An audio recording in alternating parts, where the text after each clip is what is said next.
Hi hello welcome to smart talk with Nisha. ഇന്നത്തെ വിഷയം മിതത്വം. എവിടെ? ആഘോഷങ്ങളിൽ.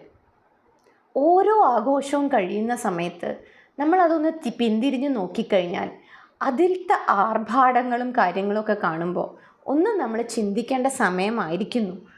ഇതിൽ ഒരു മിതത്വം വേണ്ടേ? പലപ്പോഴും പല ആഘോഷങ്ങളും നമ്മുടെ കയ്യിൽ നിന്നും തന്നെ അത് പോയോ എന്ന് പോലും പലപ്പോഴും നമുക്ക് തോന്നും, അത് ആഘോഷിച്ച് കഴിഞ്ഞിട്ട് തിരിച്ചു വരുന്ന സമയത്ത്.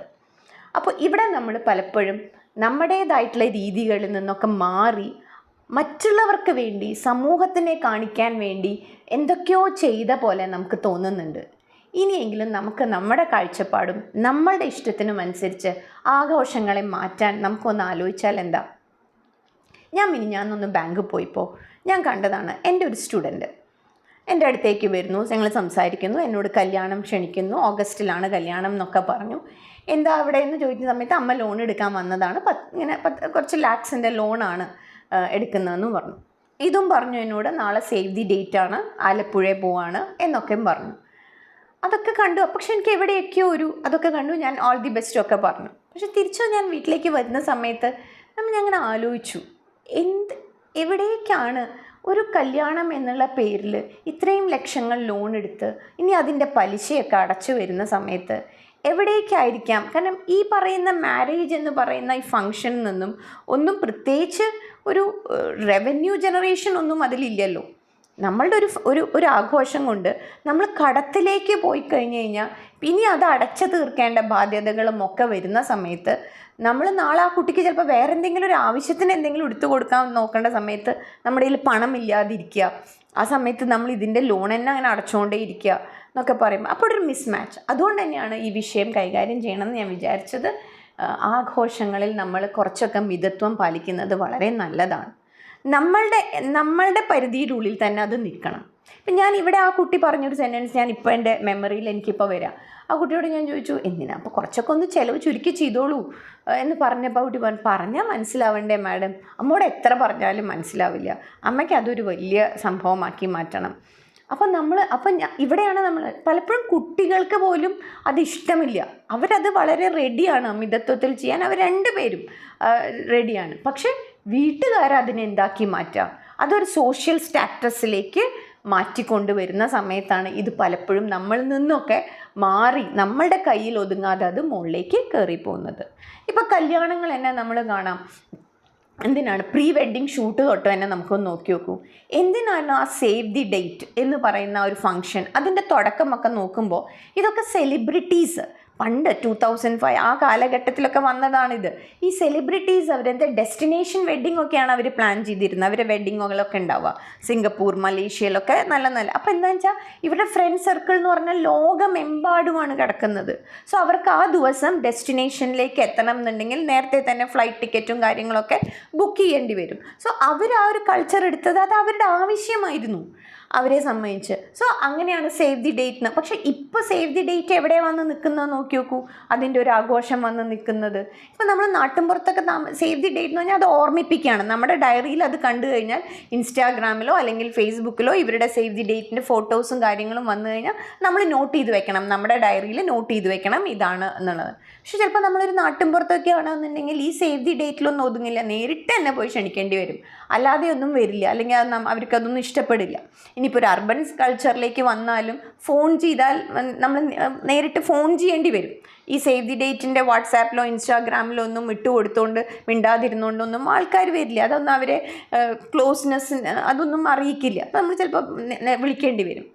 എന്നിട്ട് ഇതിൻ്റെ നമ്മൾ മാരേജിന് പോകുന്ന സമയത്ത് നമ്മളെപ്പോഴും എപ്പോഴും ഒരു ത്രില്ലുണ്ട്. നമ്മൾ നല്ല ഡ്രസ്സ് ചെയ്ത് പോകുന്നു, കുറേ ഡ്രസ്സുകൾ കാണുന്നു, നമ്മുടെ കുറേ റിലേറ്റീവ്സിനെ കാണുന്നു, ഫ്രണ്ട്സിനെ. അതിനൊക്കെ പുറമെ നമുക്ക് ഈ രണ്ട് പേരെയും കാണാൻ, ഈ പെൺകുട്ടിയെയും ആൺകുട്ടിയെയും കാണാൻ അപ്പോൾ ഈ താലൊക്കെ പിടിച്ചിങ്ങനെ വരുമ്പോൾ അതിൻ്റെ ഇടയിൽ ഈ പെൺകുട്ടിയെ നമ്മളിങ്ങനെ നോക്കിക്കൊണ്ടേയിരിക്കും. കാരണം നമ്മൾ ചിലപ്പോൾ പെൺകുട്ടിയെ കണ്ടിട്ടുണ്ടാവില്ല, നമ്മൾ ആൺകുട്ടി എന്താണെന്ന് അറിയാൻ നമ്മളൊന്ന് നോക്കും. ഇപ്പോൾ ആ ഒരു ആങ്സൈറ്റി ഒന്നും ഇല്ല ഇപ്പോൾ. കാരണം നമ്മളവിടെ ചെന്ന് ഹാളിൽ ഇരുന്ന ഉടനെ തന്നെ ഇതെന്തുണ്ടാവും, ഈ പ്രീ വെഡ്ഡിങ് ഷൂട്ടുകളുടെ ഇത് നമുക്ക് പോകുന്ന കാണാം. നമ്മൾ ഓൾറെഡി കണ്ടു കഴിഞ്ഞു ഇവർ രണ്ടുപേരും. പിന്നെ അതിലത്തെ സീൻസും കാര്യങ്ങളും കണ്ടു കഴിഞ്ഞാൽ തന്നെ നമുക്ക് മനസ്സിലാവും ഇവർ ഓൾറെഡി മൈൻഡ് സെറ്റ് തന്നെ ഇവരുടെ ആയി, ഇവർ വെഡഡ് ആണ് എന്നുള്ളതാണ്. പിന്നെ പല ഏജ് ഗ്രൂപ്പിലെ ആൾക്കാരും ചിലവർക്ക് അത് കാണുമ്പോൾ അസ്വസ്ഥത, ചിലവർക്ക് അത് കാണുമ്പോൾ അതിൻ്റെ ഒരു ത്രില്ല്. അപ്പോൾ ഇങ്ങനെ കാണുന്ന സമയത്ത് നമുക്ക് അതിൻ്റെ ഒരു പുതുമ നഷ്ടപ്പെട്ട് കഴിഞ്ഞു. പിന്നെ ഇനി പയ്യനും ചെക്കനും വന്നു കഴിഞ്ഞാൽ അതേപോലെ തന്നെ പെൺകുട്ടിയൊക്കെ നമ്മൾ ഇതൊക്കെ ഈവൻറ്റ് മാനേജ്മെൻറ്റുകാരാണ് ഇതിൻ്റെ കുറേ ആൾക്കാർ. കാരണം അവർക്കിതൊരു ബിസിനസ്സാണ്. പെൺകുട്ടി ഡാൻസ് കളിച്ച് വരുന്നു എന്നുള്ളതാണ്. അപ്പോൾ നമ്മൾ ബ്ലെസ് ചെയ്യാനൊക്കെ നിൽക്കുന്ന സമയത്ത് നമ്മുടെ ഒരു കൾച്ചറിൽ നമ്മുടെ ബ്ലെസ്സിങ്സ് ഒക്കെ കൊടുക്കുമ്പോൾ ഒന്ന് തലകും അല്ല, ഈ കുട്ടിയുടെ ഒരു പുതിയ ഫേസാണ്. Marriage is a new phase. ശരിക്കും അതൊരു എൻജോയ് ചെയ്യേണ്ടത് തന്നെയാണ്. പക്ഷേ ഈ പെൺകുട്ടി തന്നെ ഡാൻസ് കളിച്ചൊക്കെ വരുന്ന സമയത്ത് നമ്മൾ എവിടെയോ വേറൊരു കൾച്ചറിൽ നമ്മളാക്കപ്പെട്ട പോലെ നമുക്ക് the other people can dance. കാരണം അവരെ സംബന്ധിച്ച് നമ്മുടെ ജോയ് ആണ്, ഹാപ്പി മൊമെൻറ്റ്സ് ആണ്, നമ്മളുടെ ഒരു ഫ്രണ്ട് ആയിരിക്കാം, നമ്മുടെ ഒരു ഇതായിരിക്കാം. അപ്പം നമുക്ക് പക്ഷേ കാഴ്ചപ്പാടിൽ വ്യത്യാസം ഉണ്ടാവും കേട്ടോ. അതുകൊണ്ട് കമൻറ്റ് ബോക്സിൽ നിങ്ങൾ ഇട്ടോളൂ.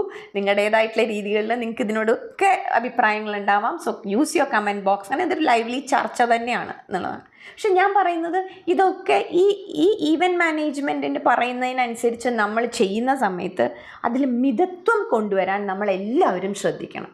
ഇതിനി കല്യാണത്തിൽ മാത്രമല്ല കേട്ടോ, എല്ലാ ഫങ്ഷൻസിലും. അതേപോലെ ഞാൻ കണ്ടിട്ടുണ്ട് പേരിടൽ ചടങ്ങ്. ഈ പേരിടൽ ചടങ്ങൊക്കെ പണ്ട് നമ്മൾ അമ്മൂമ്മ, മുത്തശ്ശൻ, ഇങ്ങനെ അമ്മാവൻ, ഇങ്ങനെയൊക്കെ ഇരുന്നായിരുന്നു നമ്മുടെ ഫ്രണ്ട് സർക്കിളിൽ ഒക്കെ ഒതുങ്ങിയിരുന്ന പേരിടൽ ചടങ്ങ്. ഇപ്പോൾ പേരെന്താന്നുള്ളത് അമ്മയുടെ അമ്മയ്ക്കോ അമ്മയുടെ അച്ഛനോ അച്ഛൻ്റെ അമ്മയ്ക്കോ അച്ഛൻ്റെ അച്ഛനോ ഒന്നും അറിയില്ല.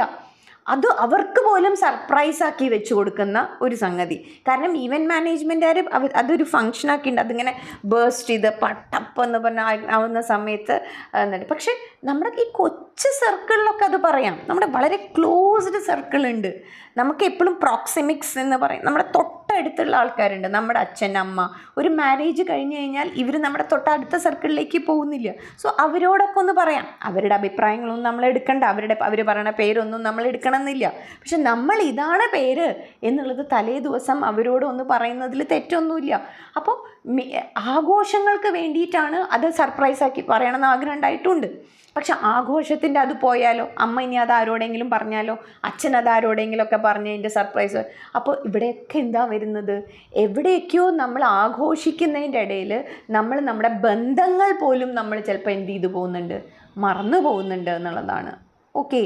പിന്നെ അതേപോലെ ഞാൻ ശ്രദ്ധിച്ചിട്ടുണ്ട്, ചിലൊരു അഡ്വാൻസ് സാലറി വാങ്ങിക്കുന്നു. എന്തിനാ അഡ്വാൻസ് സാലറി? വെഡ്ഡിങ് ആനിവേഴ്സറിയാണ്. 5-മത്തെയോ 6-മത്തെയോ ഒക്കെ വെഡ്ഡിങ് ആനിവേഴ്സറിയാണിത്. ഇനി ഫസ്റ്റ് വെഡ്ഡിങ് ആനിവേഴ്സറിയാണ്. എന്തിനാണ് ഇതിനെ നമ്മളുടെ ഉള്ളിൽ ഒതുങ്ങേണ്ട ഒരു ഫംഗ്ഷൻ? നമ്മൾ അന്നത്തെ ദിവസം നമ്മൾ പോകുന്നു, അല്ലെങ്കിൽ അങ്ങോട്ടും ഇങ്ങോട്ടും ഗിഫ്റ്റ് വാങ്ങിക്കുന്നു, അല്ലെങ്കിൽ നമ്മൾ സ്വന്തമായ ഒരു ഹോട്ടലിൽ പോയിട്ട് ഭക്ഷണം കഴിക്കുന്നു. ഇങ്ങനെയൊക്കെ ചെറുതായിട്ട് ആഘോഷിക്കേണ്ട ആ വെഡ്ഡിങ് ഒരു ആനിവേഴ്സറിയാണ് ഒരു ഗംഭീര നാട്ടുകാരെ ഒക്കെ വിളിച്ച് ഹോളൊക്കെ ബുക്ക് ചെയ്ത് എങ്ങനെയാണോ കല്യാണം നടന്നത് അതേ ആഘോഷത്തിലേക്ക് ഇതൊക്കെ കയ്യിൽ കാരണം സൂക്ഷിച്ച് വെക്കേണ്ട സമയമായി. പക്ഷെ കാരണം ഇനി അറിയില്ലല്ലോ നാളെ കൊറോണ നമ്മളെ പെട്ടെന്ന് വന്നില്ലേ, എങ്ങനെയാണ് നമ്മളെ മൊത്തം ക്രിപ്പിൾ ഡൗൺ ചെയ്തത്, എത്രയോ പേരാണ് അന്ന് അത് ബുദ്ധിമുട്ടിയത്. ഇനി ഇതാ വരുന്നു അടുത്ത മാസം യുദ്ധം ഇനിയും അവസാനിക്കുന്നില്ല. ഗ്യാസിൻ്റെ വിലയും അതേപോലെ തന്നെ എല്ലാ പെട്രോളിൻ്റെ വിലയും ഒക്കെ കൂടി പോവും. അപ്പോൾ ആ സമയത്ത് നമ്മൾ ഈ അനാവശ്യമായിട്ടുള്ള സ്പെൻഡിങ് കൊണ്ട് നമ്മൾ ചിലപ്പോൾ ഒന്നും നേടിയില്ല എന്ന് വരും. ഓക്കെ. സോ എല്ലാ ആഘോഷത്തിലും നമുക്ക് ഒന്ന് മിതത്വം പാലിക്കാം. ഈവൻറ്റ് മാനേജ്മെൻ്റ് ആൾ പറയുന്ന അതേപോലെ തന്നെ, അല്ലെങ്കിൽ അപ്പുറത്തെ വീട്ടിൽ അവർ നടത്തിയ അതേപോലെ തന്നെ നമുക്ക് നടത്തണം, അല്ലെങ്കിൽ അതിനേക്കാൾ കേമമായി നമുക്ക് നടത്തണം. ചിലപ്പോൾ ഇപ്പോഴത്തെ ജനറേഷൻ കുട്ടികൾ പലപ്പോഴും നമുക്ക് തന്നെ കാണാം, അവർ പലതിലും കുറയ്ക്കാൻ ശ്രമിക്കുന്നുണ്ട്. നമ്മൾ പേരൻസാണ് അവരെ അതിന് സമ്മതിക്കാത്തത്. ഇപ്പോൾ ഗോൾഡൊക്കെ ഓവറായിട്ടൊക്കെ ഇട്ട് കാണിച്ച് പോംപ്നെസ് കാണിക്കാനൊന്നും ഇപ്പോഴത്തെ കുട്ടികൾ അതൊന്നും സമ്മതിക്കുന്നില്ല. അന്നത്തെ ഒരു ദിവസം ശരിയാണ്, മോഡറേറ്റ് ആവണമെന്നേ ഞാൻ പറയുന്നുള്ളൂ. ഞാൻ പറയുന്നില്ല തീരെ വേണ്ട എന്നല്ല ഞാൻ പറയുന്നത്. ശ്രീനിവാസൻ്റെ ഒരു ഇതുപോലെ അങ്ങോട്ടും ഒരു രക്തഹാരം എറിഞ്ഞു, ഇങ്ങോട്ടും ഒരു രക്തഹാരം എറിഞ്ഞു, ആ ലെവലിലേക്കല്ല ഞാൻ സമ്മതിച്ചത്. മോഡറേറ്റ് ബാലൻസ്ഡ് ആവണം എന്നേ പറയുന്നുള്ളൂ. അത് ചെയ്തതിന് ശേഷം നമുക്ക് പിന്നെ വന്നിട്ട് സങ്കടപ്പെട്ട് ഒരുപാട് കാശും കളഞ്ഞു, വേസ്റ്റുമായി എന്നുള്ളതാണ്. ഇപ്പോൾ കുറേ സെലിബ്രിറ്റീസൊക്കെ മാറി തുടങ്ങിയിട്ടോ. അതേപോലെ തന്നെ കുറേ പൊളിറ്റീഷ്യൻസ് അവരുടെ മാരേജസൊക്കെ വളരെ ഹമ്പിളായിട്ട് ചെയ്യുന്നവരുണ്ട്. ഇനി അവരത് ചെയ്യുന്നത് എന്തുകൊണ്ടാണെന്ന് വെച്ചാൽ അതിന് വേറെ ഉദ്ദേശമുണ്ട്. പിന്നെ കുറേ പേര് ഈ കുട്ടികളുടെ തന്നെ ഏർണിങ്സ് ഉണ്ട്, അവരവരുടെ ഏർണിങ്സ് എടുത്തിട്ട് ചെയ്യുന്നത്, പേരൻസിൻ്റെ ഏർണിങ്സ്. ഇപ്പം നയൻതാരയുടെ വിവാഹം വളരെ ഘോഷമായിട്ട് ചെയ്തു. ഷീ ഹാസ് ഏറ്റവും ദ റിച്ചസ്റ്റ് വിമൻ ആണ് എന്നാണ്. അപ്പോൾ അവർക്ക് പിന്നെ അവരുടെ സർക്കിൾസ് അങ്ങനെയാണ് ഇരിക്കുന്നത്. സോ ആ ആഘോഷങ്ങൾ അങ്ങനെ നടത്തണം, പബ്ലിസിറ്റിയാണ് അതൊക്കെ. അപ്പോൾ അതുകൊണ്ട് അവരെ നമുക്ക് തെറ്റ് പറയാനില്ല.